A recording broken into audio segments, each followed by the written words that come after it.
Oh, it's a giant. Welcome to Cascade. Cascade. Cascade, man, it's the place. Cascade Lake, Idaho, baby. Cascade.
Oh, yeah. Good fish. Good fish.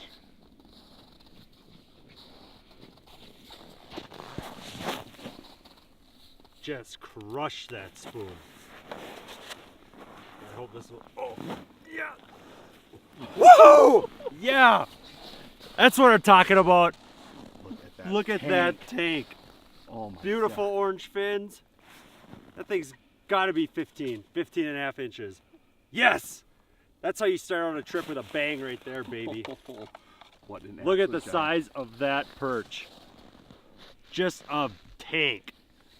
What do you hit on? Good old Lindy perch colored rattling flyer. Oh my gosh. Gosh. An absolute giant fish. Yes! Buddy. Woo! Good one.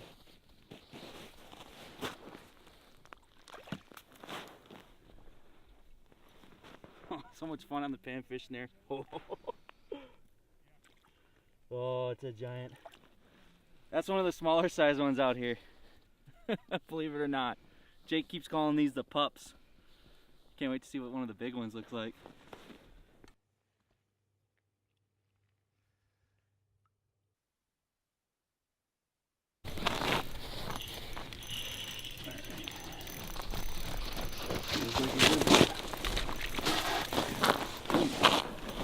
This might be a nicer fish. Is that the one? I'm not gonna count my chickens, but it feels like a good one. Took a long. This could be one of the nicer ones for me. Really digging. That's a fatty. That's a good one. Nice. Got a belly on it. Definitely. Yeah, that one took a lot of coaxing. There's 2-3 of them came in and dinking around, come and go, and I got him. Good shot, bud. Nice. Oh. Good one. Yeah, it feels decent.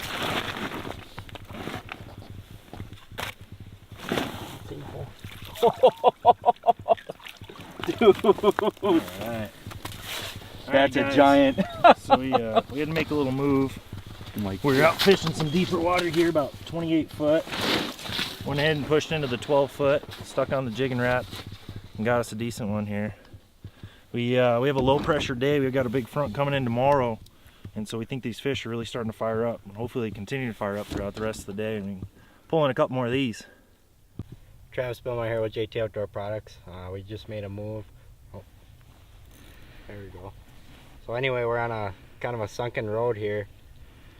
There's like a sunken bridge out here. We just made a move. We had a couple marks right away. It was decent.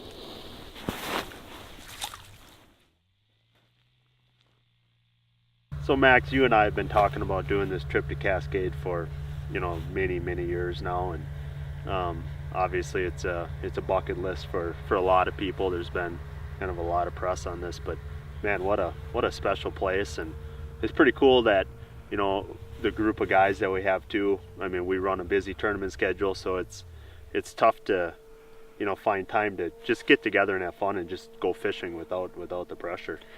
Yeah, really that's what these trips are about to me. I've been fortunate enough to travel all over the country, all over the world, chasing perch, chasing walleye, chasing everything. But really what comes down to what makes a trip really memorable for me is the people that you share it with. I mean, this is a bucket list trip and something I've always wanted to do, but to do it with a great group of guys and a great group of friends like this, that makes the memories even better. That 2-3 that I caught this morning, because I caught it with you guys, that fish is going to stick with me for a long time compared to any other 2-pounders I've caught in the past where it's just, just a normal fishing trip. This is something that it's special from the get-go, and it's special. It's super memorable. Yeah, I mean, everything about it. I mean, look around. I mean, you're just surrounded by mountains, and the giant perch is really just a bonus. I mean, it's a special place, and I think a lot of people are a little bit intimidated by doing the trip because you're so many states away, and we had to put some effort into the preparation. Obviously, you don't just throw everything in the back of a truck and take off day before. You and I know how it is. Yeah, right. You throw things together and everything's last minute. But with this, what we really had to do is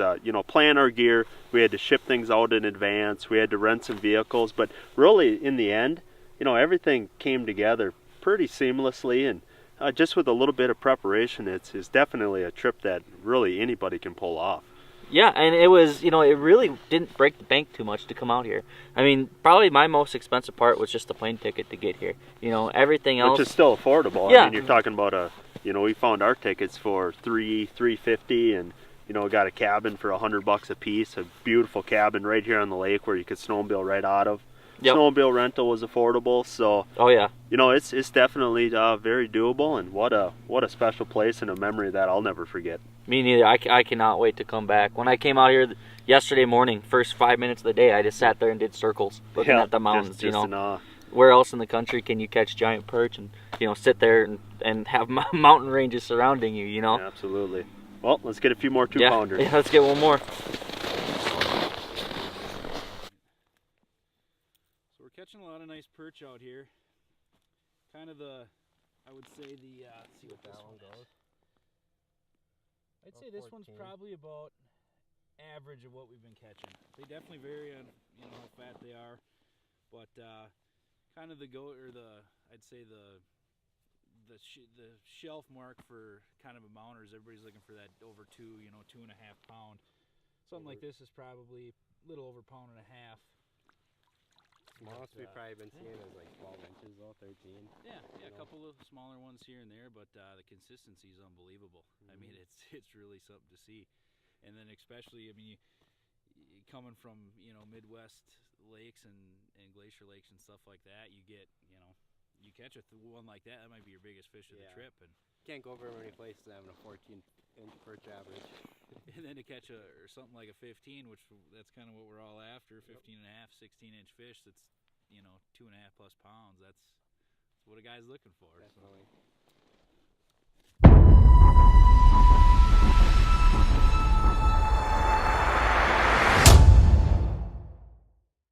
Just wanted to talk a little bit about the equipment that I'm using, and then how we're using the graphs to locate this fish. I'm using a Vexilar FL28. It's been a critical tool. So first, we're using rip and wraps. The fish here are super aggressive, so we're finding that the bait that has a little bit of a rattle to it is drawing in more fish. And what happens, and I'll show you here in a little bit, is a lot of times you'll just see a little hint of a fish. They'll be on the outside of the cone, and we're finding that these fish are coming in anywhere from a foot to all the way up to 8 feet off the bottom. So the auto zoom is really critical on this, because if you see any hint of any kind of a mark, you want to raise right above those. And a lot of times that the green, those fish on the outside of the cone, you'll call them in with the rattle bait and it'll turn bright red it'll be directly underneath your bait. So again, they're super aggressive, so we're using a really aggressive bait. I found that the 30-inch gold digger is really working well on this bite. Has a pretty light tip, but these aren't like your typical perch. I mean, these are big fish, so you do need some backbone. Typically back home we'd use like the panhandlers, a rod like that, real finesse, but really you need the backbone. So the 28-inch shiver or the 30-inch gold digger has really been the rod of choice, because we are using some larger hard baits. So with the way the fish are coming in at all different depths, our approach here is really to try to work as much water column as possible. You can see there in the auto zoom, and that's the bottom 6 feet. What I'm doing is trying to cover most of that column, and really what I'm watching for is just any indication of a fish. So a lot of times they'll come in as a small mark, and what I'll do is I'll just reel up to that and just get right above them, and that small mark will turn into a big mark, because you're really calling them in with this rip and wrap. And a lot of times your bites, you know, you'll end up being even out of the column. They'll come in and you'll raise them up and they'll chase it. But this auto zoom has really been critical today, because it really zooms in on everything that's happening in that bottom 6 feet. So again, really just looking for any indication of a fish in the area, and then just trying to stay right above them and get them to chase it upward.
A long bugger. Yeah. Cool. Late season. I love it.